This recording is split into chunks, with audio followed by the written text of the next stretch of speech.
লাহুন প্রার্থনাকারী কেউ আছো কি? এক বান্দা প্রার্থনা করো, প্রার্থনাকারী কোন বান্দা আছেন কি?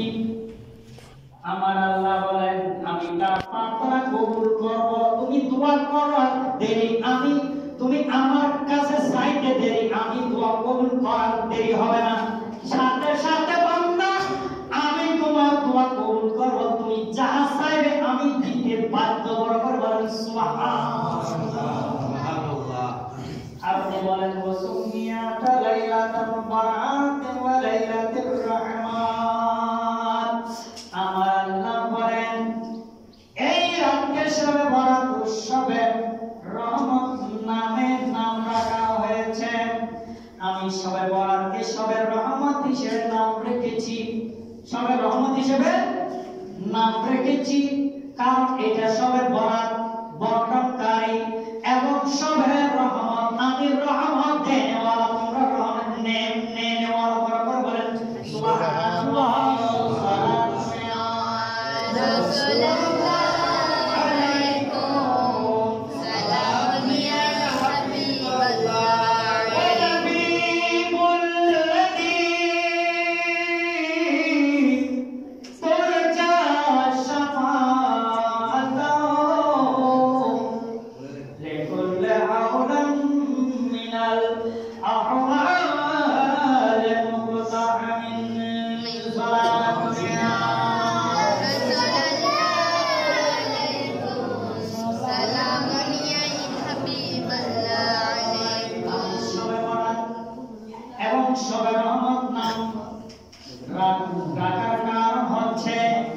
আমি সবার এবং সবার রহমত নাম রাখানোর কারণ হচ্ছে এই রাত্রে রিজিক ও সম্পদ বন্টন করা হয়। ওই এই রাতটার মধ্যে আমি আল্লাহ বান্দার রিজিক বন্টন করি এবং বান্দার সম্পদ বন্টন করি।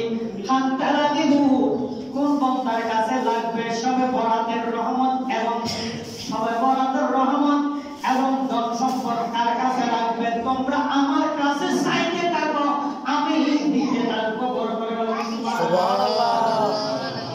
ইবাদত করার রাত, ওই রাত ইবাদত করার রাত, ওই রাত মাগফিরাতের রাত, ওই রাত মাগফিরাতের রাত, এই রাত জেগে থাকা, তাকিয়ে কান্নাকাটি করার রাত, ওই রাত, এই রাত সালিকার আল্লাহ কান্নাকাটি করিবার রাত, আল্লাহর দরবারে প্রার্থনা করার রাত, এই রাতে বান্দার সম্মান বৃদ্ধির রাত, এই রাতে বান্দার সম্মান বৃদ্ধি করে জুমদারা দিয়া এই রাতে উম্মতি আয়